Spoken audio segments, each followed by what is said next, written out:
بسم اللہ الرحمن الرحیم۔ وقالا اور کہا موسیٰ علیہ السلام نے ربنا اے رب ہمارے انکا بے شک تو نے آتیتا تو نے دیا فرعون کو وملاہ اور اس کے سرداروں کو زینتاً اس کو زینت دی، سہولتیں دی، ہر طرح کی نعمتیں دی، و اموالا اور مال دیا فی الحیات دنیا کی زندگی میں، ربنا اے رب ہمارے لیدلو تاکہ وہ گمراہ کر دے عن سبیلک تیری راہ سے، ربنا تمس اے رب مٹا دے علی اموالہم ان کے مالوں کو۔ یہ موسیٰ علیہ السلام جو ہے اللہ تعالیٰ سے کہہ رہے ہیں کہ کیونکہ ہم نے سورۃ تغابن کے اندر بھی اور بھی قرآن میں اور جگہ پہ بھی اللہ تعالیٰ نے فرمایا کہ مال انما اموالکم و اولادکم فتنہ، کہ تمہارے مال اور اولادیں فتنہ ہے۔ انسان کہے یا نہ کہے لیکن جس کے اندر مال ہوتا ہے نا ضرور اس کے اندر تھوڑا بہت تکبر آ جاتا ہے، کہ انسان کے پاس جب مال آتا ہے نا تو اب دیکھیں کہ کسی نے آپ کے کپڑے کی تعریف کی تو آپ فوراً اس کو بتانا شروع کر دیتی ہیں کہ فلاں کا ہے، فلاں برانڈ کا ہے، فلاں۔ آپ نے یہ ضرور کہنا، مطلب کہ دیکھیں کہ اس طرح کی باتیں کرنا یہ آپ کو نہیں پتہ چلتا لیکن یہ ساری باتیں تکبر کے اندر آ جاتی ہیں۔ کوئی کسی نے آپ کے جوتے کی تعریف کی، فلاں سے لے کے آئی ہوں فلاں، تو ہاں آج کل میں نے یقین کریں میں نے یہ بات اس لیے کیا کہ میں ہاں یہ ہو چکا ہے یہ، اور دین والے لوگ ہو کے تو ان سے کوئی کسی چیز کی تعریف کر دیں تو وہ کہیں گے فلاں برانڈ کا ہے اور یہ جوتی فلاں برانڈ کا، یہ اتنے ہزار کی آئی ہے، تو مطلب کہ میں آپ یہ ساری چیزیں تکبر میں آتی ہیں۔ اب کیا نہیں ٹھیک ہے اس نیت سے نہیں بتا رہا، لیکن دیکھیں ایک ایسا انسان ہو سکتا ہے اور وہاں پہ کوئی ایسا، آپ کسی کو تو نہیں دیتے ایسا جتنا جیسا آپ اچھا خود پہنتے ہیں، کسی کو تو نہیں دیتے۔ جیسے آپ نے 5000 کا سوٹ پہنا، آپ کبھی کسی غریب کو 5000 کا سوٹ لے کے دیں گے تو آپ خاموشی اختیار کریں، آپ کہیں کہ بس جزاک اللہ تعریف کر دیے ٹھیک ہے، تو لیکن جی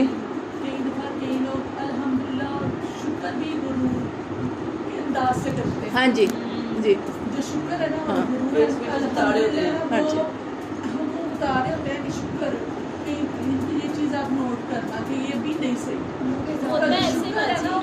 جیسے ہم دیکھیں ہم کسی کو کہا جاتا ہے نا آپ قرآن کی دعوت دی جاتی ہے، آپ گھر سے نکلے وہ کہتے ہیں انشاءاللہ کو ہم نے کیا بنا لیا ہے، دیکھا جائے گا کہ وہ ارادہ اندر پکی نہیں ہوتی نیت، تو ہم کہتے ہیں انشاءاللہ۔ دیکھیں انشاءاللہ جب انشاءاللہ بندہ کہتا ہے نا دل کے ساتھ، دیکھیں میں آپ کو کہہ رہی ہوں کہ آپ نا کلاس میں آنا، آپ مجھے کوئی ملے تو وہ کہے کہ انشاءاللہ میں آؤں گی، اس کی نیت بھی اچھی ہو اللہ تعالیٰ اس کو توفیق دے دے گا، لیکن اگر آپ نے ویسے ہی کہہ دیں انشاءاللہ تو آپ کا دل میں مطلب یہ ہو کہ چلو ابھی اس کو ٹال دوں، تو یقین کریں ہم نے ان چیزوں کا غلط استعمال کرنا شروع کر دیا ہے۔ تو یہ ساری چیزیں یہی میں بتانا چاہ رہی تھی کہ یقین کریں یہ سارے معاملے ہو رہے ہیں، اسی لیے میں نے یہاں پہ یہ ذکر کیا کہ انسان جو تکبر کرتا ہے نا اس سے وہ تو دیکھیں نا جیسے یہ کہہ رہی ہیں کہ ان کی نیت نہ ہو، وہ ایک آدمی تھا اس نے کہا تھا نا کہ اللہ کے رسول صلی اللہ علیہ وسلم کہ مجھے ٹھیک ہے اللہ نے دیا ہے اور اللہ کا یہ بھی تو کہنا ہے کہ اللہ تعالیٰ اگر دے تو اس کی نعمتوں کا اظہار ہونا چاہیے، تو اللہ کے رسول میں تو چاہتا ہوں کہ میرے جوتے کا تسمہ بھی کسی سے نہ ملے، تو یہ تکبر ہے؟ آپ نے فرمایا تکبر یہ نہیں ہے، تکبر تو یہ ہے کہ تو اچھا پہنے، اچھا کھائے، سارا کچھ کرے، لیکن اگر تُو نے اچھا پہنا ہوا ہے تیرے پاس کوئی بیٹھا ہوا ہے تو اس کو حقیر جانے، یہ تکبر ہے، ورنہ اچھی چیز پہننا کوئی تکبر تو نہیں ہے۔ ٹھیک ہے آپ اچھے کپڑے پہنے کوئی مسئلہ نہیں ہے پہنے، تو لیکن کسی دوسرے کو تو حقیر نہ جانے، یا اپنی جیسے ہم پڑھے تھے کہ اپنی کلاس میں پڑھے تھے، اس کلاس دوسری کلاس میں ہم کیا پڑھے ہیں کہ اپنے نفس کی پاکی بیان کرنا، کہ میں تو بہت نیک ہوں، اپنی ہی تعریفیں کرتے رہنا، یہ اللہ تعالیٰ نے اس چیز سے سخت منع کیا ہے کہ اس طرح صرف اپنی تعریف کو کہتے ہیں میں نے تو کبھی کسی کو تکلیف نہیں دی۔ انسان دنیا میں کوئی بھی ایسا نہیں ہے، دیکھیں ہو سکتا ہے آپ کی نیت نہ ہو لیکن کسی وقت ایسے ہوتا ہے کہ آپ کے خان جاننے بھی ایسے ہوتا ہے کہ ہو سکتا ہے آپ نے جو الفاظ کہے ہیں اگلے کا دل چیر دیں، تو یہ اس طرح ہمیں ہر وقت یہ کبھی نہیں سوچنا چاہیے کہ میں نے کسی کو کچھ نہیں کہا۔ ہاں اللہ تعالیٰ سے ہر وقت معافی مانگنی چاہیے، جب ہم سوچیں کہ میں نے تو کسی کو تکلیف نہیں دی تو پھر آپ نے معافی کیسے مانگنی ہے؟ تو اس لیے معافی ہم نے جب ہمارے نبی صلی اللہ علیہ وسلم نے ارشاد فرما دیا، حدیث ہے کہ ہر بنی آدم گناہ گار ہے، یہ حدیث ہے نبی صلی اللہ علیہ وسلم کی، تو آپ کبھی یہ نہ سوچیں کہ میں گناہ گار رہی ہوں، جب ہمارے نبی نے فرما دیا کہ ہر بنی، کیوں آپ نے کیوں فرمایا کہ ہر بنی آدم گناہ گار ہے؟ کہ وہ جو حضرت آدم علیہ السلام سے جو اس طرح کا معاملہ ہو گیا تھا نا، تو انہوں نے کہا کہ ہماری فطرت میں ہے، ہم فطرت میں ہیں، ہم گناہ کریں گے، لیکن ہم جو گناہ پہ نہیں اڑے گا نا، ایک ہوتا ہے وہ اڑ گیا تھا شیطان، تو وہ تو راندہ درگاہ کر دیا گیا، اور اڑنا نہیں ہے، جو نہیں اڑے گا تو اپنی توبہ کرے گا اللہ صلی اللہ علیہ وسلم تو اللہ تعالیٰ معاف کر دے گا۔ ہاں جی، تو پھر ہی ہم توبہ کریں گے نا جب ہمیں احساس ہوگا کہ ہم نے غلط کام کیا۔ تو دیکھیں پھر موسیٰ علیہ السلام کیا کر رہے ہیں، دعا کر رہے ہیں، ربنا تمس، اللہ مٹا دے علی اموالہم، ان کے مالوں کو، واشدد، اور سخت کر دے علی قلوبہم، ان کے دلوں کو۔ دل سخت کرنے سے کیا مطلب کہ اللہ ان کے دلوں پر مہر لگا دے، ان کے دلوں پر مہر لگا دے۔ یہ بات دعا کی تھی موسیٰ علیہ السلام نے، فلا یؤمنوا، اللہ فرماتے ہیں، یہ وہاں پہ بتایا جا رہا ہے کہ انہوں نے بات دعا کی کہ اللہ ان کے مالوں کو مٹا دے اور ان کے دل کو سخت کر دے، فلا یؤمنوا، اور یہ ایمان نہیں لائیں گے، حتیٰ، یہاں تک کہ یروا العذاب العلیم، یہاں تک کہ وہ دردناک عذاب نہ دیکھ لیں، یعنی کیونکہ نبیوں کو بھی پتا ہوتا ہے نا۔ پھر بات دعا کی تھی، اور دیکھیں آگے دیکھیں، کالا، اللہ تعالیٰ نے فرمایا قد تحقیق اجیبت، قبول کر لی گئی، دعوتکما، تم دونوں کی دعا، بات دعا تھی اصل میں، تم دونوں کی بات دعا جو تھی وہ اللہ فرماتے تمہاری جو بھی تم نے دعا کی ہم نے قبول کر لی، فاستقیما، اب تم دونوں ثابت قدم رہنا۔ اب یہ نہیں کہ دعا کی تو فوراً قبول ہو گئی، نہیں نہیں نہیں، فوراً قبول نہیں ہوئی، کتنے سال لگے، کتنے سال لگے، کتنے سالوں پہلے یہ موسیٰ علیہ السلام نے اور ہارون علیہ السلام نے دعا کی، اللہ ان کے مالوں کو مٹا دے، ان کے دلوں پر مہر لگا دے، اور اللہ تعالیٰ نے فرمایا فاستقیما،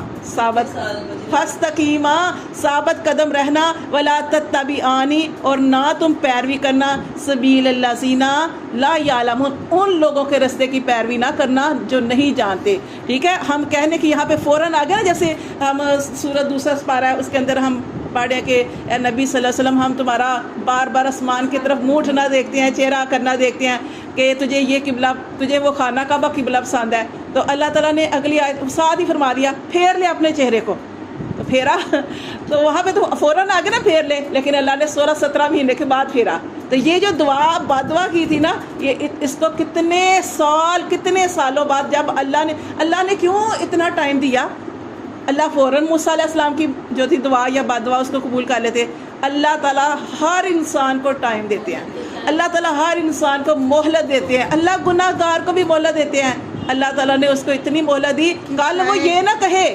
کہ اللہ تو نے تو مجھے ٹائم ہی نہیں دیا۔ اور اللہ نے اتنی پیاری بات موسیٰ علیہ السلام سے کہہ دی اور ہارون علیہ السلام سے کہہ دی، اب تم نے دعا مانگ لی، تمہاری دعا قبول ہوگی، لیکن تمہیں کیا کرنا ہے؟ فاستقیما، تم نے ثابت قدم رہنا ہے، ولا تتبعان، اور نہیں پیروی کرنی، سبیل الذین، ان لوگوں کے رستے کی، لا یعلمون، جو علم نہیں رکھتے، وجاوزنا، پھر ہم نے پار لگایا، بنی اسرائیل، بنی اسرائیل کو، بحرا، سمندر کے۔ اور پھر یہ جو اوپر ہم نے آیت پڑھی تھی نا کہ موسیٰ علیہ السلام کہ تم کیا کرو، بنی اسرائیل کے لیے متعین کرو جگہ، تو یہ اس کا نتیجہ تھا کہ جب ان کی تربیت کی گئی، جب ان کو توکل سکھایا گیا، جب ان کو دعا کرنی سکھائی گئی، اور پھر اللہ تعالیٰ کی ذات پر مکمل بھروسہ کیا، اور پھر انہوں نے باہم مشورے کے ساتھ پھر یہ سارا کام ہوا کہ یہ مشورہ ہوا تھا، تو پھر یہ بات طے ہوئی تھی نا کہ ہم نے راتوں رات نکلنا ہے، کہ جو ایمان لائے تھے اس کے ساتھ فرعون ظلم کرتا تھا، بڑے سخت ظلم کرتا تھا، یہاں تک کہ یہ جو جادوگر نہیں تھے، جادوگر جو موسیٰ علیہ السلام کے مقابلے میں آئے تھے، وہ بھی مان لے آئے تھے نا،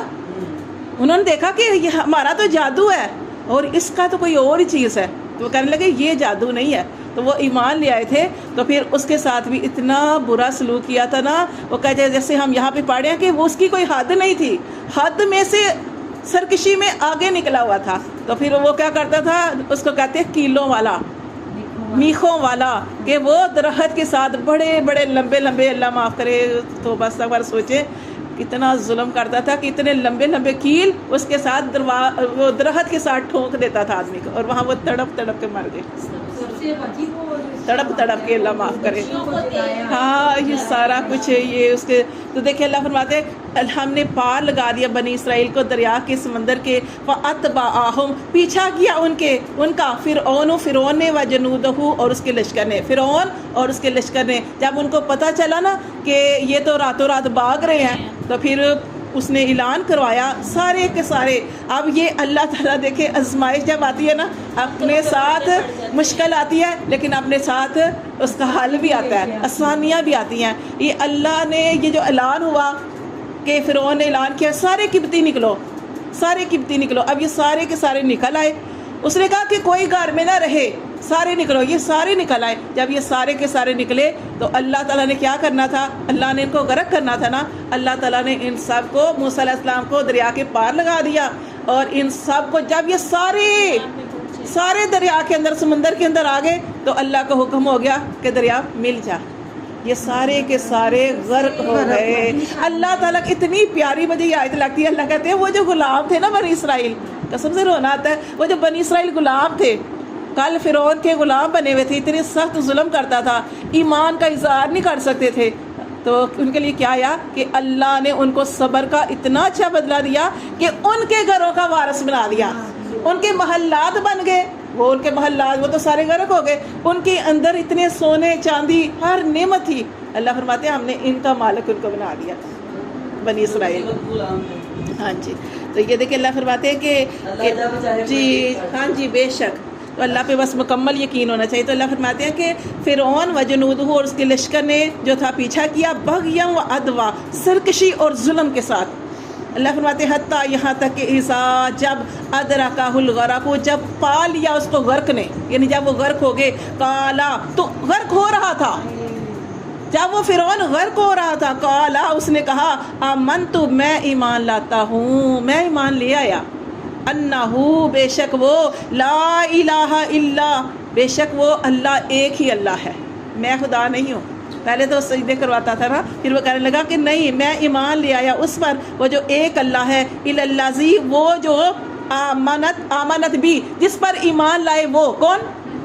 ہاں بنو اسرائیل, جس پر بنی اسرائیل ایمان لائے, میں بھی اس اللہ پر ایمان لاتا ہوں. وَأَنَا مِنَ الْمُسْلِمِينَ اور میں فرما برداروں میں مسلمانوں میں سے ہو گیا. لیکن اس وقت کی توبہ قبول نہیں ہے جب موت آپ کو پتہ ہے کہ آپ مرنے والے ہیں, اس وقت کی توبہ اللہ قبول نہیں کرتے. اللہ نے اتنا ٹائم دیا. اللہ فرماتے ہیں یہاں پہ قرآن میں فرمایا الآن, کیا اب ایمان لاتے ہو, اب اللہ فرماتے ہیں اب ایمان لاتے ہو. وقد عصیتا اور تحقیق تو نافرمانی کر چکا, قبل پہلے سے, وکنتا اور تو تھا من المفسدین فساد کرنے والوں میں سے. فالیوم بس آج کے دن ننجی کا ہم تجھے بچا لیں گے. اچھا بچا لیں گے کیا, نجات دیں گے, اس کا کیا مطلب ہے؟ اس کا مطلب یہ ہے کہ تجھے تو ہم مار دیں گے لیکن تیرے جسم کو بچا دیں گے. اللہ نے اس کو تو غرق کر دیا لیکن اس کی لاش